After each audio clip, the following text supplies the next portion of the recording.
What's up, everybody? My name is Rex, and this is your Daily Chat Season 2, Episode 111 for September the 6th, 2017. How is everybody doing today? What is going on? Ladies and gentlemen, we are officially just under 12 hours, just a little over 12 hours away from the start of the school year officially here in North America. As you guys know, many people are going to be going back to school, and you guys need to be prepared. We covered that all on Monday's show. Go back to episode 109 and you can check it out there. I am very happy to announce as of today, Billy, we are broadcasting live not only on Twitch TV and not only on Mixer.com and not only on YouTube Gaming, but on multiple channels for Twitch TV and YouTube Gaming. And I'm very happy to announce we are also broadcasting live on Periscope.tv. For all the people who are watching Periscope, let me see the hearts in the chat. Guys, what is going on? So glad y'all can join me. Deniza, how are you doing? And who else was in the channel during the pre-show? P.S. Log it. Thank you so much, guys. I really appreciate you. So, I think this is a good opportunity since we're adding so many channels into the syndicated broadcast, making it the best you can ever be. Yes, Desai, I'm back. I'm back, Desai. I know you missed me, but believe it or not, Desai, I never left. I've been here forever. But yes, for those of you hearing a noise in the background, don't worry, it will stop very shortly. So, what is the Daily Chat? The Daily Chat is streamings, not Twitch TV, not Mixer.com, not YouTube. No. It is streamings as a whole. Only true daily talk show. We say the things that you can't say. We talk about things that you're not allowed to talk about. We push the envelope and we make it the best it can be every single time. So, with that being said, you're allowed to say what you want. Don't worry about being banned. There is no bans here. There's nothing you're going to say I literally have either not heard before or not said before. So, by all means, feel free to say whatever you want. I will say this right now for myself. I'm watching the Periscope stream right now, and the Periscope stream looks pretty damn good. And I know you guys aren't used to having like such high production value from a nobody broadcaster, but yes, that is how we roll here. And today's topics, we have a bunch, but we're only going to talk about a few because, well, I have to boogie on out of here pretty quick so I can get to sleep and get up for tomorrow's class. Now, in the world of streaming, we don't get to talk about news very often, and we've had one piece of news been floating around about Twitch extensions. Twitch bringing interactivity between the broadcaster and the streamer onto the platform, copying Mixer.com. Okay? They announced it. We knew it was coming in, well, through past history as an indicator of future performance. We assumed that Twitch would not be supporting it until November. That was a very legitimate way to look at it, okay? Well, apparently Twitch wants to make me look bad every now and then just to keep me in my place. So they unveiled it today. Twitch extensions are now live across all the channels. So you can now build your brand, build your channel, and make your channel as unique as you are. Aw, isn't that marketing glory? Twitch extensions, I will say this. I've looked into the API. I've looked into what it can do. There is a lot of potential. Now, while the current roster of Twitch extensions is rather subpar, there is a lot of room here, and the fact that it's now part of the API means you can just go ham if you're a developer, even if you're an entry-level developer. You can now go ham and actually try to see what you can get with it. So if we go through here and we go into the extension manager, you can see here that you have your gear with Amazon, meaning you can now earn money through your partnership on Twitch or through your affiliate status by Amazon by posting your gear and having people buy your gear. By the way, I'm an Amazon affiliate. I am not a Twitch affiliate, so you just have to physically click the link below to get what you want off my channel. We have an Innkeeper Hearthstone overlay. We have a leaderboard overlay. Smart click maps. Don't know what that does. I have not played with all of these yet. I am going to be playing with them in the very near coming future. TRN Destiny Live. They're getting on that Destiny hype train. No overlay by Muxy. Okay. Streamlabs loyalty, and I guess they have a little currency for that. Summoner info. No idea. Master of Overwatch. I assume that's Overwatch. Live emote reactions, I assume that's animated GIFs. Battlegrounds live tracker, I assume it's a tracker, so that is a panel. So right now, as it stands, there's only two things: overlays and panels. Now, I'm not sure what else the software has to offer. I'm very, very curious to see. And moreover, I'm curious to see what people come up with. Because Lord knows, any company that's ever done this, where you've put something out and you're like, this is what people are going to do with it, you have even more creative people who don't work for your company be like, oh, whoa. We can get way better stuff. Hold my beer. So Twitch extensions now live. I'm glad to see it. I haven't really seen much of it prior. So we're in for a wild ride when it comes to that kind of stuff. Staying on the topic of Twitch TV, the month of September is now Subtember. All subs, all first-time subs, are now half off. So I'm not exactly sure how that affects the split. Like, because they're giving all first-time subs 50% off, does that mean the broadcaster only makes $1.25? Or are they just going to give the full split and just eat that difference? Now, the second way, by no stretch, strikes me as a mode that any company would ever do. So I'm guessing that the broadcasters are just going to make $1.25. So that's cool. I guess it can be a good source of cash injection for Twitch. As you can see here, the emote, or the, not the emotes, the memes are very real. The memes are very, very real.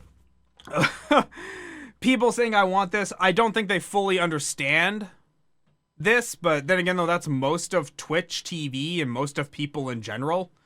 So not understanding something to its fullest level is very par for the course. What do you guys think so far? I see people saying in chat that they've tried Twitch extensions. What do you guys like about it? What do you guys think there is to come further? We are going to be, like I said, we're blasting through articles pretty quick today because, well, first day of school, man. Gonna have to get to bed. Got to get up early, man. Got to get them grades. Now, I want to talk about something I watched last night. I just saw this article I clicked on, but I want to talk about the movie I watched last night. For the record, I am a huge and massive Jason Statham fan. Love Jason Statham. Love everything he's in. To me, the guy's never had a bad performance, okay? With that said, I recently, for the first time in my life, got a Netflix subscription. Yes, I'm a little late to the party, but I finally got one. And I watched all of Narcos Season 3. Fantastic show. Once again, just worth this subscription money. Tried the Streamlabs version. Not sure I'll use it much either since I intently watch and just lurk. Fair enough. But they decided to suggest me action movies since that's what I love. I love action movies. And they had a movie with Jason Statham called Wild Card. Now, I don't know how this went under my radar, but I missed a Jason Statham film. So I'm watching Wild Card. And Jason Statham is Jason Statham in every movie. He's kind of like Sean Connery. Sean Connery doesn't give a performance. Sean Connery is just Sean Connery and just shows up and bees Sean Connery. That's all he is. So I'm watching this movie, and while he's doing all his little action-y bits, I'm almost confident that this movie Wild Card was some film student's like third-year project shot over the course of a weekend and he just learned what a camera was. Because this had to be the worst movie Jason Statham has been a part of, and I'm including Crank and the Transporter series in that statement. Wild Card was so bad. If it wasn't for Jason Statham holding that movie together, it would have been so trash. It would have earned not one, not two, but all the Razzie Awards. It would have earned all of them. It was just so hideous to watch. Like, I felt slightly offended that I took the hour and a half to watch this movie. To your ADM classes, I hate you. Sorry, one of my classmates getting a hold of me. But yeah, I could not believe how piss poor the movie was. God, man, so bad. So terrible. But at the end of the day, it's Jason Statham, and I got to see Jason Statham knife not one, not two, but multiple guys in the dick. So that made it worth it for me. If you like bad movies, or if you like good movies or movies that are trying to be good and still just awful, check out Wild Card. It's free on Netflix. The only thing you can't get a refund on is your time. Now, speaking of Netflix, we got this article here. Free Netflix is coming for T-Mobile Unlimited subscribers. Those that are on the family plan. The video bundle may be fading for cable TV subscribers, but it's becoming a thing for mobile phone plans. On Wednesday, T-Mobile said that it was giving all family plan subscribers on its unlimited data plans free Netflix service. The move, which follows AT&T's HBO giveaway in April, could help T-Mobile retain more of the lucrative family accounts, just as the wireless business is about to get more competitive when Apple launches the new iPhone in a few days. Which, by the way, new iPhone announcement coming on September 12th. And it could also help Netflix boost the growth in the US audience, which increased 10% for the year ended June 30th, just under 52 million people. Netflix has 52 million subscribers. That is more than the population of Canada. Canada, the second biggest landmass country in the world. It has 100% subscriber rates in Canada. That's crazy. Investors were more excited about the deal's impact on Netflix than T-Mobile. It appeared when shares of Netflix gained 2%, while shares of T-Mobile were unchanged midday trading on Wednesday. New and existing T-Mobile customers with at least 2 lines get a standard Netflix subscription, which is usually costs $10 a month, for free. And the carrier said, and T-Mobile will cover the cost of Netflix for its customers who already subscribe to the video streaming service. Wow. That is America, folks. That, ladies and gentlemen, is how you do marketing. That, ladies and gentlemen, is how you do business. That's right, man. That's a fantastic idea. An idea like that would die in Canada. But by God, in America, whew, that is awesome. I wish somebody in Canada would have that kind of foresight. But nope, that is just not gonna happen. Now, are we sure that's gonna actually get a lot more people? That remains to be seen. I don't know how well the AT&T bundle went over, but we can assume it went over well enough that T-Mobile is trying to copy it. So we have that. Let's there we go. What is our next article? This was actually a pretty neat one. Now, I am not a baseball fan, since you people are watching me on a live streaming service, I think it's safe to say that you're not baseball fans either. But because you're tuning into the show, you are tech people. And with that being said, the Boston Red Sox cheated using an Apple Watch. According to the New York Times, the Red Sox used the device, an Apple Watch, to receive messages about what kind of pitch was going to be thrown out. The information was then relayed to the dugout, from the dugout to the batter, giving him an advantage. It was unclear what kind of punishment the Boston Red Sox. Oh, I think that was a bug. It was unclear what kind of punishment the Boston's beloved team might receive following the investigation, but the team is currently the top in the American League. MLB did not return BBC's request for a comment, nor did the Red Sox. Okay, so baseball is usually only relevant if you're either American or Japanese. That's actually very, very true. So what's this? Look, none of us care about baseball, and none of us care about the punishment that the Red Sox are going to get. Let's just all be in agreement on that. No one cares about Boston, even when they have a sports team. No one cares. Boston is just an awful place to be. Now, in terms of this, what does it mean? Well, we're starting to see digital cheating. And I know that sounds a little bit awkward, but follow me on this, okay? We knew anyone who's like us, who's like me, sees a brand new piece of technology and we're like, what's the fastest way I can screw someone over with this? We don't look at it like, boy, how much humanitarian work can I do? It's, how can I use this little weapon to destroy you? And this is, that's a very legitimate way to be in reality, business, and everything else.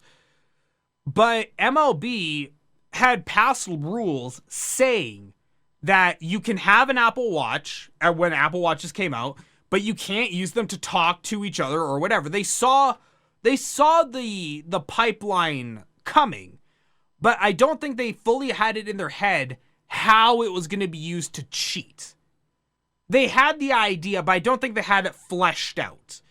And now that we have the first instance of this, we're going to have two things. One, we're going to finally see a very archaic, big, and lumbering organization push to catch up with the times, which they're going to have to. But two, we're going to spawn a new generation of technology and cheaters. Now that Apple Watches are banned, what's next? You know what? Bionics is making a pretty good advancement, and when I'm being paid $12 million a year, you sure as hell bet I'll put a chip in the back of my ear that allows me to like receive wireless audio cues from my coach in the dugout. Absolutely. Why wouldn't I? Bionics is making fantastic coverage. So we'll see what happens, but it's a big story for people who are baseball people, just not people who are normal, sane, or actually, have better things to do with their time. Boston only matters to me when they hold the Dota 2 major. We have a service for you to watch that on. It's called Twitch TV. You really don't need to go to Boston. Save yourself. Not now.